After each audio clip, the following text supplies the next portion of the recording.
Capítulo 3. Asociación, emociones y un marco de referencia diferente. Normalmente organizáis vuestra experiencia en términos temporales. Sin embargo, vuestro flujo usual de consciencia es además sumamente asociativo. Ciertos eventos en el presente os recordarán a los pasados, por ejemplo, y a veces vuestro recuerdo del pasado colorea los sucesos actuales. Con o sin asociación, físicamente recordáis los sucesos en el tiempo, y los momentos del presente siguen claramente a los del pasado. Sin embargo, la psique se ocupa en gran medida de procesos asociativos, y organiza los sucesos mediante la asociación. El tiempo como tal tiene poco sentido en ese marco. Las asociaciones están enlazadas, por así decirlo, a través de la experiencia emocional. En gran medida las emociones desafían al tiempo. Cuando estáis en contacto con vuestra psique, experimentáis un conocimiento directo. El conocimiento directo es comprensión. Cuando estáis soñando, estáis experimentando un conocimiento directo sobre vosotros mismos o sobre el mundo. Estáis comprendiendo vuestro propio ser de una manera diferente. Cuando estáis leyendo un libro, estáis experimentando conocimiento indirecto que puede o no llevar a la comprensión. La comprensión misma existe, sea o no que tengáis palabras o incluso pensamientos, para expresarla. Podéis comprender el sentido de un sueño sin entenderlo en absoluto en términos verbales. Vuestros pensamientos ordinarios pueden titubear o escurrirse y deslizarse en torno a vuestra comprensión interna sin siquiera realmente acercarse a expresarla. Los sueños se ocupan de asociaciones y de formas emocionales de validez que no suelen tener sentido en el mundo normal. Dije antes que nadie puede realmente daros una definición de la psique. Debe ser experimentada. Como sus actividades, su sabiduría y su percepción surgen en gran medida de otro tipo de referencia. Entonces, soléis tener que aprender a interpretar vuestro encuentro con la psique para vuestro yo usual. Una de las mayores dificultades en esto está en el tema de la organización. En la vida regular, organizáis vuestra experiencia muy cuidadosamente y la impulsáis hacia los patrones o canales aceptados, hacia las ideas y creencias preconcebidas. La confeccionáis para que encaje en secuencias temporales. E insisto, la organización de la psique no sigue ninguna de esas predisposiciones adquiridas. Sus productos a menudo pueden parecer caóticos, pero eso simplemente es porque rebasan vuestras ideas admitidas acerca de lo que la experiencia es. Aparentemente su acción va hacia todas direcciones, pero puede ser más fácil decir, por ejemplo, este o aquel evento comenzó en tal tiempo y acabó más tarde en ese otro momento o en aquel otro. Sin embargo, mientras Joseph hacía sus notas, se volvió patente que algunos eventos difícilmente podrían ser localizados de ese modo, y en verdad parecían no tener principio ni final. Como enlazáis vuestra experiencia tan directamente con el tiempo, raramente os permitís cualquier experiencia que parezca desafiarlo, salvo en sueños. Vuestras ideas sobre la psique limitan por tanto la experiencia que tenéis de ella. Ruburt es mucho más tolerante en esto que la mayoría de mis lectores. Aún así, a menudo espera que sus experiencias, bastante poco ortodoxas, aparezcan en el tipo de atuendo organizado con el que todos estáis familiarizados. En nuestra última sesión de libro di el título para este capítulo, mencionando las emociones, la asociación, y el hecho de que la psique debe ser experimentada directamente. No he vuelto a dictar una sesión de libro per se hasta esta noche. Entretanto, Ruburt ha estado experimentando unas dimensiones de la psique nuevas para él. No es que esas experiencias tuvieran nada que ver con este libro, ni que actuando así de espontáneamente, él haya seguido ningún tipo de orden interno. Él quería que estas páginas discurrieran cuidadosamente una tras otra. Cada una de sus experiencias demuestra, sin embargo, las maneras en que las experiencias directas de la psique desafían vuestros conceptos prosaicos sobre el tiempo, la realidad y la secuencia ordenada de los eventos. También sirven para señalar las diferencias entre el conocimiento y la comprensión, y para enfatizar la importancia del deseo y la emoción. En cierto modo, por supuesto, mi experiencia propia está separada de la de mis lectores. Las últimas experiencias de Ruburt son particularmente importantes, en tanto que lo que implican va contra muchas de las creencias admitidas centrales que generalmente se tienen. Usaremos estos últimos episodios como oportunidades para comentar la presencia de un conocimiento que parece estar más allá del normal, que está disponible, pero al que normalmente no se accede. Y describiremos ulteriormente los detonantes que pueden hacer que tal información sea práctica, o pueda llevarse a tener un alcance práctico. Ante todo quiero decir varias cosas. Nacéis con una inclinación hacia el lenguaje. El lenguaje está implícito en vuestra estructura física. Nacéis con la inclinación a aprender y a explorar. Cuando sois concebidos, ya hay un patrón completo para vuestro cuerpo físico adulto. Un patrón que es lo suficientemente claro como para daros el tipo reconocible de forma adulta, aunque lo suficientemente variable como para permitir unas variaciones literalmente infinitas. Sin embargo, sería una tontería decir que os visteis forzados a convertiros en adultos. Por un lado, en cualquier momento podríais acabar con el proceso, y muchos lo hacen. En otras palabras, aunque en vuestros términos ya exista el patrón para el desarrollo, eso no significa que cada desarrollo así no sea único. Entonces, y hablando de nuevo en vuestros términos, en cualquier época terrestre existen muchos de esos patrones. Sin embargo, en gran medida todo tiempo es simultáneo, así que todos esos patrones físicos existen a la vez. En las áreas psíquicas, todos los patrones para el conocimiento, culturas, civilizaciones, logros personales y de masa, ciencias, religiones, tecnologías y artes, existen de la misma manera. La psique privada, esa parte vuestra que no admitís, es consciente de esos patrones así como lo es de los patrones privados físicos, biológicos, en torno a los cuales forma vuestra imagen. Ciertas inclinaciones, tendencias y probabilidades están presentes por tanto en vuestra estructura biológica, para ser desencadenadas o no de acuerdo a vuestros propósitos e intenciones. Por ejemplo, puede que tengáis personalmente la capacidad de ser un buen atleta, pero vuestras tendencias e inclinaciones podrían llevaros en una dirección diferente, de modo que los desencadenantes necesarios no se activan. Cada individuo está dotado de diversas maneras. Sus propios deseos y creencias activan ciertas capacidades y pasan por alto otras. La especie humana lleva incorporado en ella todo tipo de conocimiento, de información y de datos que pudiera necesitar bajo cualquier tipo de condición. Esta herencia debe ser desencadenada de forma psíquica. Sin embargo, así como un mecanismo físico como el de la música es desencadenado mediante el deseo o la intención, esto no significa que aprendáis lo que en términos más amplios ya sabéis, como por ejemplo cuando aprendéis algo y termináis desarrollando alguna destreza.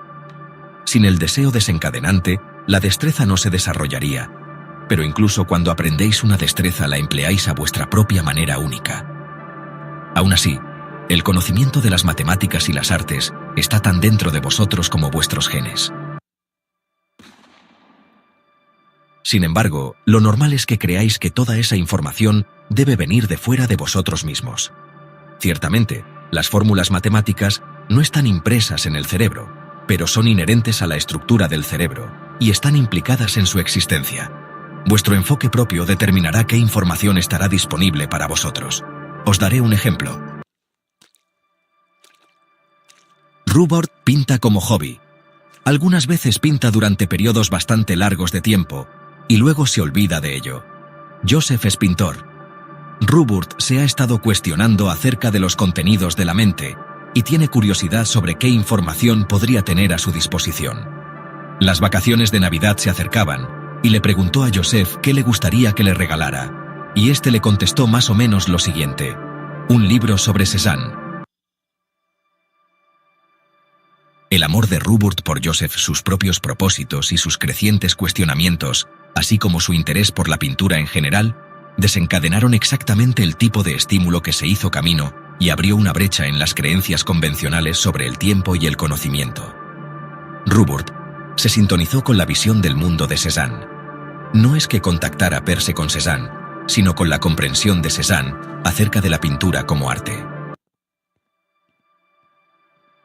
Rupert no es técnicamente lo suficientemente avezado como para seguir las directrices de Cézanne, pero Joseph sí, aunque Joseph no quiere obedecer a la visión u opinión de otros.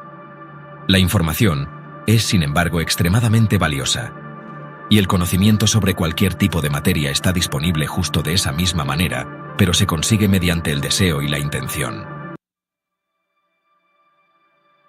Esto no significa que cualquier persona, espontáneamente sin ninguna instrucción, pueda volverse de repente un gran artista, escritor o científico.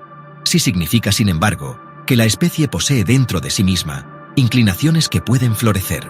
Significa también que, al no sacar provecho de tales métodos, estáis limitando el alcance de vuestro conocimiento. Tampoco significa que todo el conocimiento ya exista, en vuestros términos, pues el conocimiento se vuelve algo automáticamente individualizado según lo recibís, y por tanto, se vuelve nuevo. Vuestro deseo atrae automáticamente el tipo de información que requerís, aunque puede que seáis conscientes o no de ello. Si estáis dotados y, por ejemplo, queréis ser músicos, entonces literalmente podríais aprender mientras estáis dormidos, sintonizando con las visiones del mundo de otros músicos, tanto vivos como muertos en vuestros términos. Cuando estáis despiertos, recibís pistas internas, impulsos e inspiraciones. Todavía necesitaríais practicar, sí, pero vuestra práctica será en gran medida gozosa, y no os llevará el tiempo que otros sí necesitan. La recepción de tal información facilita la adquisición de la destreza y opera básicamente fuera de las secuencias temporales. El material de Rupert sobre Cézanne llegó por tanto muy rápido y requiriendo solo una pequeña parte del día. Pero su calidad es tal que los críticos de arte profesionales pueden aprender de él, aunque a ellos algunas de sus creaciones les pueden costar periodos mucho más largos de tiempo, y puede que deriven de un extenso conocimiento consciente sobre arte, del que Rupert carece casi por completo. Por tanto, las creaciones de la psique, por su propia naturaleza, brotan aparte de muchas de las más apreciadas creencias. Parece casi una herejía suponer que tal conocimiento está disponible, pues entonces, ¿para qué sirve la educación? La educación debería servir para introducir al estudiante al mayor número de campos posibles de iniciativa, de modo que pudiera reconocer aquellos que le sirven como desencadenantes naturales, abriéndole a nuevas destrezas o permitiéndole un desarrollo ulterior. El estudiante, entonces, recolecta y escoge. El material Cézanne era del pasado, pero el conocimiento del futuro está igualmente accesible. Desde la posición de vuestro pasado hay, por supuesto, futuros probables.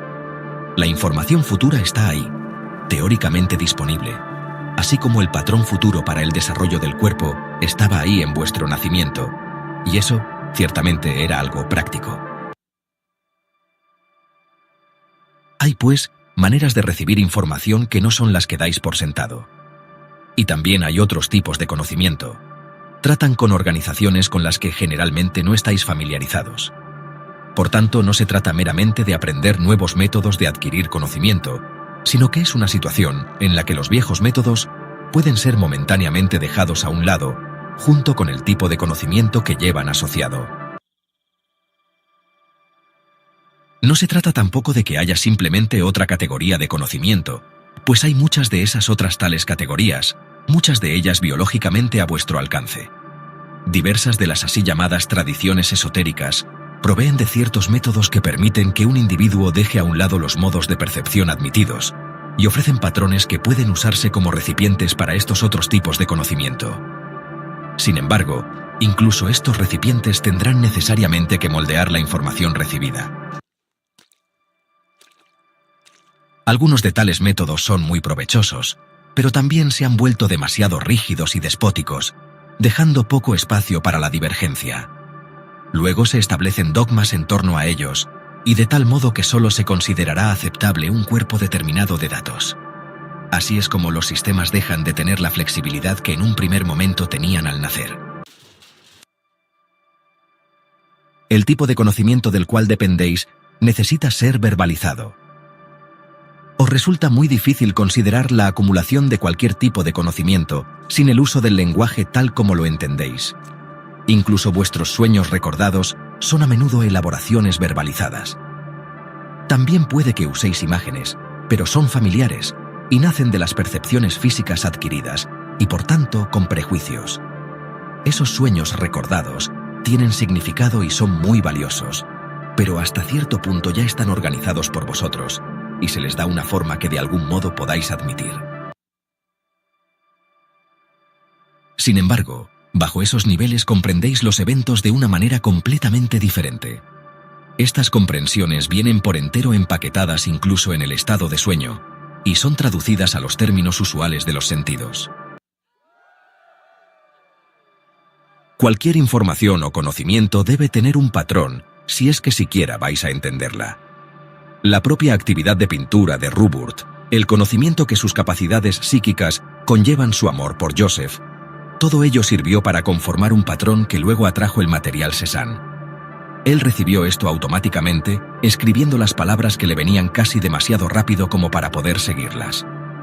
El oficio, o el arte que ya tiene en la escritura, hizo que la atención se pudiera centrar claramente en el material.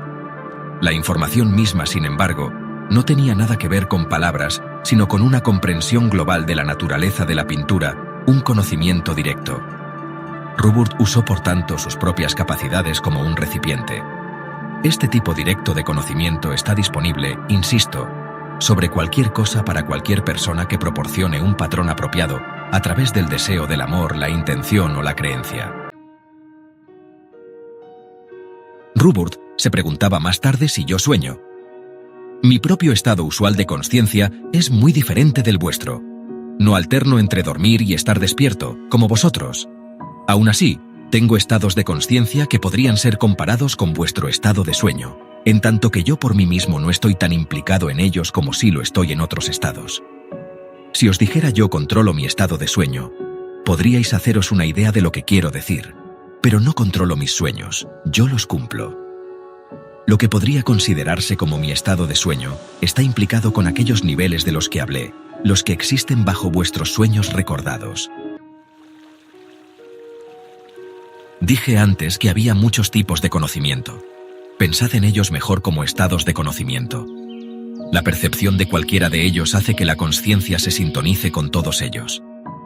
En mi condición despierta yo opero en muchos niveles de consciencia a la vez, y por tanto trato con diversos sistemas de conocimiento. En mi condición de sueño, que son varias en realidad, formo enlaces de consciencia que combinan estos diversos sistemas, haciendo que se formen para dar nuevas versiones. Y luego despierto de nuevo, me vuelvo consciente de esas actividades y las empleo para que se sumen a las dimensiones de mi estado usual, expandiendo creativamente mi experiencia de la realidad. Lo que aprendo es transmitido automáticamente a otros como yo, y su conocimiento me es transmitido a mí.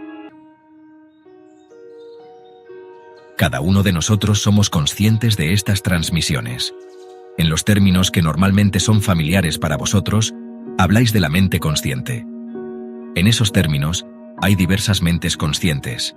Sin embargo, tenéis tantos prejuicios que pasáis por alto la información que se os ha dicho que no puede ser consciente. Por tanto, toda vuestra experiencia es organizada de acuerdo con vuestras creencias. Es mucho más natural recordar vuestros sueños que no hacerlo. Está actualmente de moda decir que la mente consciente, tal como la consideráis, se ocupa de la supervivencia. Trata con ella solo en tanto que promueve la supervivencia en vuestro tipo particular de sociedad. En esos términos, si recordarais vuestros sueños y si os beneficiarais conscientemente de ese conocimiento, incluso vuestra supervivencia física se vería asegurada con más facilidad. Un nivel de la vida de sueño trata particularmente con la condición biológica del cuerpo, y os da pistas no solo sobre las dificultades de salud, sino sobre las razones de estas y las maneras de eludirlas. La información sobre el futuro probable también es dada para ayudar a hacer elecciones conscientes. Sin embargo, os habéis enseñado a vosotros mismos que no podéis ser conscientes de vuestros sueños, porque interpretáis la palabra consciente de un modo que indica solamente vuestro propio concepto, que contiene prejuicios. A resultas de ello, no tenéis ningún patrón culturalmente aceptable que os permita usar de forma competente vuestros sueños. Los estados de trance, la ensoñación diurna, la hipnosis, Estas cosas os dan ciertas pistas sobre las diversas divergencias que pueden tener lugar a partir de la posición de la consciencia despierta. En cada una de ellas, la realidad aparece de diferente manera, y se aplican además reglas diferentes. En el estado de sueño, tienen lugar unas variaciones aún mayores. Sin embargo, en lo que a vosotros concierne, la llave para el estado de sueño está en el estado de vigilia. Antes de poder comenzar a explorar el estado de sueño, debéis cambiar vuestras ideas sobre el sueño, alterando los conceptos que tenéis de él. De otra manera, vuestros prejuicios de la vigilia cerrarán la puerta. Tal como es por ahora, expresáis muy poco de vuestra personalidad completa. Mi observación no tiene nada que ver con vuestros conceptos admitidos sobre las partes inconscientes del yo. Vuestras ideas sobre el inconsciente están tan enlazadas con vuestras limitadas ideas sobre la personalidad como para llegar a no tener sentido en este comentario. Es como si usarais un solo dedo de una mano y luego dijerais: esta es la expresión apropiada de mi personalidad. No es solo que haya otras funciones de la mente sin usar, sino que en esos términos tenéis otras mentes. Tenéis un solo cerebro, es cierto, pero permitís que use una sola estación o emisora, o que se identifique a sí mismo con una sola mente entre muchas. Os parece evidente que cada persona tiene una mente. Os identificáis con la mente que usáis. Si tuvierais otra, entonces os parecería como si fuerais otros. Una mente es un patrón psíquico a través del cual interpretáis y formáis la realidad. Tenéis miembros físicos que podéis ver. Tenéis mentes que son invisibles. Cada una puede organizar la realidad de manera diferente. Cada una trata con su propio tipo de conocimiento. Estas mentes trabajan todas juntas para manteneros vivos mediante la estructura física del cerebro. Cuando usáis todas estas mentes, entonces, y solo entonces, os volvéis plenamente conscientes de vuestro entorno. Percibís la realidad más claramente que lo hacéis ahora, más agudamente, más brillante y concisamente. Al mismo tiempo, sin embargo, la comprendéis directamente. Comprendéis que es algo que se encuentra aparte de vuestra interpretación física de ella. Aceptáis que esos otros estados de consciencia, que son innatos para vuestras otras mentes, también son vosotros mismos. Lográis alcanzar la verdadera personalidad. En términos históricos, algunas razas antiguas alcanzaron esas metas, pero en vuestros términos fue hace tanto tiempo que no podéis encontrar las evidencias de su conocimiento. A lo largo de los siglos, varios individuos han llegado cerca de ello, pero no tenían ninguna manera de expresarlo que permitiera que los demás miembros de la especie lo comprendieran. Tenían los métodos, pero estos presuponían o necesitaban de un conocimiento que los demás no tenían. Fin del dictado. Concédenos un momento. Seth comenzó de inmediato a hacer un breve comentario sobre un sueño que Jane tuvo la pasada noche. Ella apenas lo recordaba, pero escribió esta mañana en su cuaderno que se dio cuenta de que implicaba un nuevo tipo de percepción, bastante raro, que ella no podía verbalizar en absoluto. Como esto encaja con este capítulo de Seth, incluyo los comentarios de él sobre el sueño. El sueño de Rupert de la noche pasada, casi olvidado, representa una brecha, en tanto que él fue al menos consciente de recibir el conocimiento de otra manera diferente más. No podía verbalizarlo, ni tampoco tenía un patrón apropiado para recibirlo, y sin embargo lo recibió. La actividad de pintura, que hizo después, no es una coincidencia, pues está tratando con información no verbal, organizando los datos de otra manera y activando así otras partes de la mente.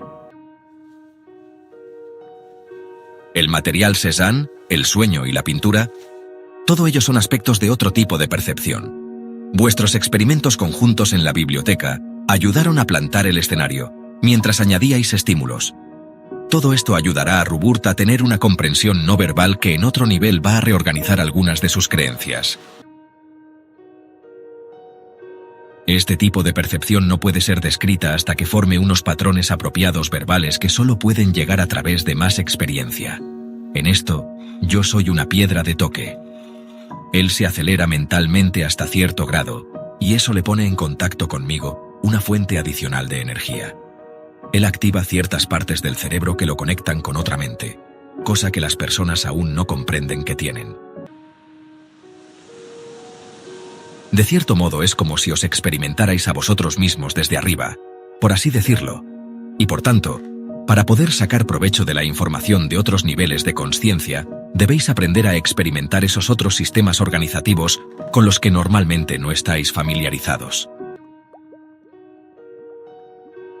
A menudo la aparente falta de sentido de los sueños es el resultado de vuestra propia ignorancia acerca del simbolismo y de la organización de los sueños. Por ejemplo, podéis malinterpretar material revelatorio porque tratáis de estructurarlo en referencia a vuestras organizaciones ordinarias de consciencia. Por tanto, se pierden muchas intuiciones valiosas y muy prácticas, que podrían ser utilizadas. Voy a sugerir, por tanto, algunos ejercicios sencillos que os permitan experimentar directamente el sentimiento de vuestro ser de una manera diferente. Primero de todo, los diversos tipos de organizaciones empleadas por la psique pueden compararse, al menos en cierto nivel, con las diferentes artes. La música no es mejor que las artes visuales, por ejemplo. Una escultura no puede ser comparada con una nota musical. No estoy diciendo, pues, que un modo de organización sea mejor que otro. Simplemente os habéis especializado en una de entre las muchas artes de la consciencia, y esa por sí sola ya puede verse enormemente enriquecida por el conocimiento y la práctica de las demás. Primero de todo, estas otras organizaciones no tratan de forma principal con el tiempo en absoluto, sino con las emociones y los procesos asociativos. Cuando entendéis cómo funcionan vuestras asociaciones, entonces estáis en una posición mucho mejor para interpretar vuestros propios sueños, por ejemplo, y finalmente para hacer un arte de ellos. Hay varios enfoques para estos ejercicios. La idea va a ser la de experimentar las emociones y los eventos lo más posible fuera de las secuencias temporales. Como he dicho muchas veces, la comprensión celular trata con las probabilidades y abarca al futuro y al pasado, de modo que en ese nivel de actividad el tiempo, tal como lo entendéis, no existe. Sin embargo, no os percatáis conscientemente de tales datos. La psique, en el otro extremo de la escala, por así decirlo, también está libre del tiempo. Sin embargo, a menudo vuestra propia corriente de consciencia os lleva a pensar en los acontecimientos fuera de su orden usual. Podéis recibir una carta de vuestra tía Bessie, por ejemplo. En cuestión de momentos puede hacer de detonante para que penséis en los sucesos de vuestra infancia, de modo que empiezan a correr por vuestra mente muchas imágenes. Podríais preguntaros si vuestra tía hará ese viaje previsto por Europa el año que viene, y ese pensamiento podría dar nacimiento a imágenes de un futuro imaginario. Todos estos pensamientos e imágenes estarán coloreados por las emociones que están conectadas con la carta y con todos los sucesos en los que tú y vuestra tía hayáis estado implicados. La siguiente vez que os encontréis en mitad de una experiencia así, con las asociaciones fluyendo libremente, entonces volveros más conscientes de lo que estáis haciendo. Tratad de sentir la movilidad implicada. Veréis que los sucesos no están necesariamente estructurados según el tiempo usual, sino de acuerdo al contenido emocional. Los pensamientos sobre vuestro siguiente cumpleaños, por ejemplo, os podrían llevar instantáneamente a pensar en los cumpleaños celebrados en el pasado, o bien os podría venir a la mente una serie de imágenes de cumpleaños con 20 años, o con 30, 70, en un orden que será únicamente vuestro. Ese orden vendrá determinado por asociaciones emocionales, el mismo tipo de asociaciones a las que obedece el yo que sueña. ¿Qué ropa llevasteis al trabajo hace 3 días? ¿Qué hicisteis para desayunar hace una semana? ¿Quién se sentaba a vuestro lado en el jardín de infancia? ¿Qué os asustó últimamente? ¿Tenéis miedo o estáis dormidos? ¿Os golpearon vuestros padres? ¿Qué hicisteis justo después de comer ayer? ¿Qué color de zapatos llevabais hace 3 días? ¿Solo recordáis sucesos significativos o bien detalles? Vuestras emociones desencadenan vuestros recuerdos y organizan vuestras asociaciones. Vuestras emociones son generadas por vuestras creencias. Se juntan por sí mismas de modo que ciertas creencias parezcan ser casi sinónimas, equivalentes, a ciertas emociones. La vez siguiente que surja la oportunidad y que reconozcáis la presencia de una emoción bastante intensa en vosotros mismos, dejad entonces que las asociaciones fluyan. Los sucesos y las imágenes brotarán a la mente en un contexto fuera del tiempo. Algunos de tales sucesos recordados tendrán sentido para vosotros. Claramente veréis la conexión entre las emociones y el evento, pero otras veces no será tan obvio. Experimentad los eventos tan claramente como podáis. Cuando hayáis acabado, alterad a propósito la secuencia. Recordad un evento, y luego haced que lo siga un recuerdo de otro evento que en realidad vino antes. Haced como si el que iba después estuviera antes. Ahora, otro ejercicio. Imagina un cuadro muy grande en el que los eventos más importantes de tu vida se muestran claramente. Primero de todo, contémplalos como una serie de escenas, ajustadas a pequeños cuadros, para ser contempladas como por ejemplo podría hacerse con una página de cómic. Los sucesos deberán ser significativos para vosotros. Si por ejemplo vuestra graduación en la escuela no significa nada, no la pongáis en vuestro cuadro. Haced que los dibujos vayan desde la esquina de arriba a la izquierda y acaben en la esquina de abajo a la derecha. Y entonces, cambiad completamente la secuencia, de modo que los eventos anteriores estén en la esquina de abajo a la derecha. Cuando hayáis hecho esto, preguntaros a vosotros mismos qué escena os provoca la respuesta emocional más intensa. Deciros a vosotros mismos que esa escena se va a volver más y más grande, y entonces, mentalmente, observad cómo cambia de tamaño. Aquí se ven involucradas ciertas dinámicas, de modo que una escena así también atraerá elementos de otras. Permitid, por tanto, que esas otras escenas se rompan. La escena principal atraerá elementos de todas las demás, hasta que acabéis con un recuadro completamente diferente, uno compuesto de muchas de las escenas más pequeñas, pero unidas de una manera completamente nueva. Debéis hacer este ejercicio, no obstante, pues si simplemente lo leéis, no os proporcionará la experiencia que procede de hacer realmente el ejercicio. Entonces, construid conscientemente un sueño. Deciros a vosotros mismos que lo vais a hacer, y comenzad con el primer pensamiento o la primera imagen que os venga a la mente. Cuando hayáis acabado con este ensueño diurno, usad entonces la asociación libre para interpretarlo por vosotros mismos. Algunos encontraréis cierta resistencia a hacer estos ejercicios. Disfrutaréis leyendo sobre ellos, pero encontraréis todo tipo de excusas que os impidan probarlos por vosotros mismos. Si sois sinceros, muchos sentiréis una reticencia, pues entran en juego ciertas cualidades de la consciencia que van en contra de vuestra experiencia consciente usual. Podríais sentiros como si se os estuvieran cruzando vuestros cables, por así decirlo, o estirando unos músculos psíquicos que apenas sentís. El propósito no es tanto el de ejecutar perfectamente tales ejercicios como el de involucraros en el modo diferente de experiencia y de consciencia que surge mientras los hacéis. Habéis sido enseñados a no mezclar, por ejemplo, las condiciones del sueño con las de vigilia, a que no soñéis despiertos. Os habéis enseñado a enfocar claramente toda vuestra atención, con ambición, enérgicamente, de una manera en particular, de modo que el ensueño diurno, o los modos de consciencia mezclados y combinados, parecen algo pasivo dicho de una manera despreciativa, o parecen ser no activos, ociosos. El demonio pone a trabajar a las manos ociosas, un viejo dicho cristiano. Desafortunadamente, ciertos aspectos del cristianismo fueron enfatizados por encima de otros, y ese dicho se basa en la creencia en un yo maligno que necesita ser disciplinado y distraído con una actividad constructiva. La creencia en un tal yo despreciable hace que mucha gente se detenga ante la posibilidad de explorar el yo interno, y por tanto, ante cualquier experiencia directa que les dé una evidencia contraria a sus creencias.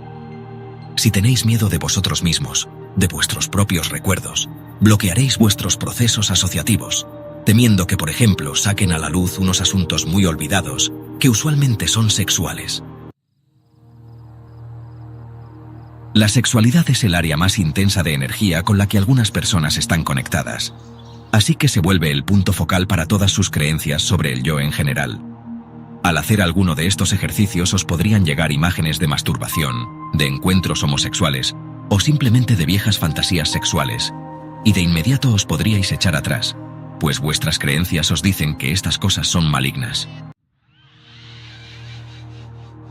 Por la misma razón, no recordaréis o no querréis recordar vuestros propios sueños. Mucha gente se dice por tanto a sí misma que están muy impacientes por descubrir la naturaleza y el alcance de la psique, y no pueden entender por qué tienen tan poco éxito. Estas creencias deben ser extirpadas, Si no podéis afrontar honestamente las dimensiones de vuestra cualidad de criaturas, con seguridad no podréis explorar las dimensiones más amplias de la psique. Este bloqueo de asociaciones es, sin embargo, un elemento muy importante que obstaculiza a mucha gente. Las organizaciones de la psique son más amplias y a su manera más racionales que muchas de vuestras creencias conscientes sobre el yo. Muchos individuos temen ser arrastrados por las exploraciones internas, temen que la locura les abrume, cuando en cambio la posición física del cuerpo y de la personalidad son cosas firmemente enraizadas en esas organizaciones alternativas. No hay nada malo en la mente consciente. Simplemente habéis puesto un tapón en ella, permitiendo que solo sea consciente de ese modo, y de ninguno más. Habéis dicho, aquí es seguro ser consciente, y aquí no lo es. Muchos de vosotros creéis que es seguro fabricar una bomba nuclear, pero que es una locura usar vuestros sueños como un método distinto para manipular la vida cotidiana. O creéis que está perfectamente bien percatarse conscientemente de vuestros virus, guerras y desastres, pero que no está tan bien percatarse conscientemente de otras partes del yo que podrían resolver tales problemas. La idea no es entonces la de aniquilar la conciencia normal, sino muy literalmente, la de expandirla, enfocándola en otros niveles de realidad que ella en verdad puede percibir y utilizar. Sugeriré muchos ejercicios en este libro. Algunos requerirán de variaciones en la conciencia normal. Podría pediros que os olvidéis de los estímulos físicos, o sugerir que los amplifiquéis, pero en ningún sitio digo que vuestro modo de conciencia esté equivocado, que sea malo. Es limitado y no por naturaleza, sino por vuestras creencias y vuestra práctica. No lo habéis llevado muy lejos. Alguna noche mientras os quedáis dormidos, tratad de deciros a vosotros mismos que simularéis estar despiertos mientras dormís. Sugiero que, en vez de caer dormidos, entréis en otro tipo de estado de vigilia. Tratad de imaginar que estáis despiertos mientras dormís. En otras ocasiones, cuando os vayáis a la cama, acostaros y acomodaros. Pero mientras os quedáis dormidos, imaginad que ya os estáis despertando a la mañana siguiente. No os diré lo que buscar. Lo importante es hacer esos ejercicios, y no los resultados, en los términos usuales. Dije que había diferentes tipos de conocimiento. Así pues, estos ejercicios os pondrán en contacto con el conocimiento de otra manera. Si los hacéis durante un cierto periodo de tiempo, abrirán modos alternativos de percepción, de modo que podáis entender vuestra experiencia desde más de una posición o punto de vista. Esto significa que vuestra experiencia en sí misma cambiará de cualidad. Algunas veces, cuando estéis despiertos, y esto es práctico, imaginad que vuestra experiencia actual de ese momento es un sueño, y que es sumamente simbólica. Entonces tratad de interpretarla como tal. ¿Quiénes son esas personas? ¿Qué representan? Si esa experiencia fuera un sueño, ¿qué significaría? ¿Y hacia qué tipo de vida de vigilia os despertaríais por la mañana? Las cualidades de la consciencia no pueden ser esclarecidas. Estos ejercicios os pondrán en contacto con otros tipos de conocimiento y os familiarizarán con diferentes sensaciones de la consciencia que no son familiares. Vuestra consciencia misma se sentirá entonces de forma diferente según hacéis los ejercicios. Ciertas cuestiones que puede que os hayáis planteado quedarán respondidas en ese estado, pero no de maneras que pudierais anticipar, ni tampoco necesariamente vais a poder traducir las respuestas en los términos conocidos. No obstante, los diferentes modos de la consciencia con los cuales espero familiarizaros no son algo extraño. Son muy innatos, insisto, a los estados de sueño. Y se encuentran siempre presentes como alternativas bajo el discernimiento usual. A veces, mientras camináis por la calle, simulad que estáis viendo la misma escena desde el cielo, en un aeroplano, con vosotros mismos ahí abajo incluidos. En otras ocasiones, mientras estéis sentados en casa, imaginad que estáis fuera, en la hierba o en la calle. Todos estos ejercicios deben ser seguidos por un regreso al presente. Enfocad vuestra atención en el exterior, en el momento actual y tan claramente como sea posible, permitiendo que los sonidos y las visiones de la situación física entren en vuestra atención. Los demás ejercicios tendrán de hecho como resultado una imagen más clara del mundo, pues facilitarán la propia movilidad de vuestras percepciones, permitiendo que percibáis matices en la situación física que antes se os podrían haber escapado. Vamos a tratar con la experiencia práctica directa. No os hará ningún bien si meramente sois conscientes intelectualmente de lo que digo, pero lo ignoráis en la práctica. Por tanto, los ejercicios serán importantes porque os ofrecerán evidencia de vuestras capacidades perceptivas más amplias. Continuad contando con los canales conocidos de información, pero complementadlos y comenzad a explorar los no admitidos, que también están disponibles. ¿Qué información tenéis, por ejemplo, que sea actualmente desconocida para vosotros?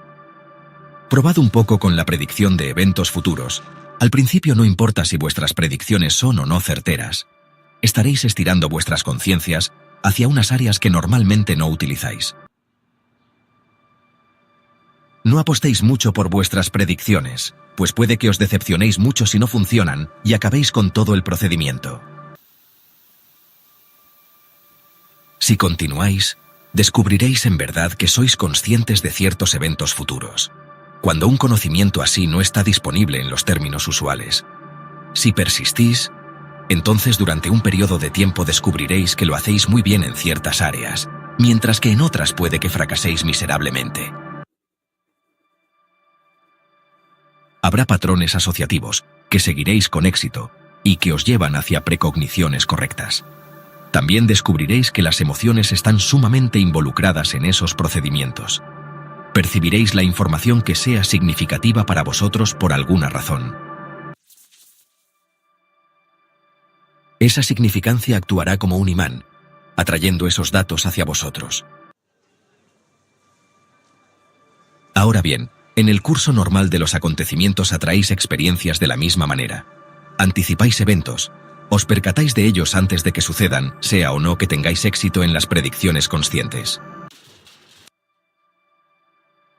Formáis vuestra vida, sin embargo, a través de las íntimas operaciones conjuntas de vuestras propias metas y creencias conscientes. Aunque vuestro futuro pueda a veces ser percibido correctamente por anticipado por un psíquico dotado, el futuro es demasiado plástico como para entrar en cualquier tipo de marco sistemático. Siempre está implicado el libre albedrío. Pero mucha gente se asusta de los sueños que recuerda porque temen que un sueño de desastre sea seguido necesariamente por un evento así. La movilidad de la consciencia proporciona una libertad mucho mayor. De hecho, tal sueño puede en cambio ser usado para eludir una probabilidad así. Solo si entendéis vuestra propia libertad en tales áreas, os permitiréis a vosotros mismos explorar los estados alternativos de la consciencia o el entorno de los sueños. Tales ejercicios no se deben usar para desbancar al mundo que conocéis, sino para complementarlo, para completarlo, para permitiros que percibáis sus verdaderas dimensiones. No hay necesidad de separar los estados de sueño y de vigilia de la manera particular en que se hace actualmente, pues son complementarios, no opuestos. Vuestra experiencia de sueño depende de que tratéis bien a las dimensiones normales de la vida. Toda vuestra familiaridad con el mundo de los símbolos emerge directamente del yo que sueña. En ciertos términos, el propio lenguaje tiene sus raíces en la condición de los sueños, y el hombre soñó que hablaba mucho antes de que el lenguaje naciera. Soñaba con volar, y ese impulso le condujo a las invenciones que hicieron posible el vuelo mecánico. Ahora no estoy hablando simbólicamente, sino muy literalmente. Desde el comienzo, dije que el yo no estaba confinado al cuerpo. Esto significa que la consciencia tiene otros métodos para percibir la información, y que ni siquiera en la vida física, la experiencia está confinada a lo que es sentido o percibido en los términos usuales. Esto seguirá siendo, sin embargo, teoría sutil, a menos que os permitáis la suficiente libertad como para experimentar con otros modos de percepción.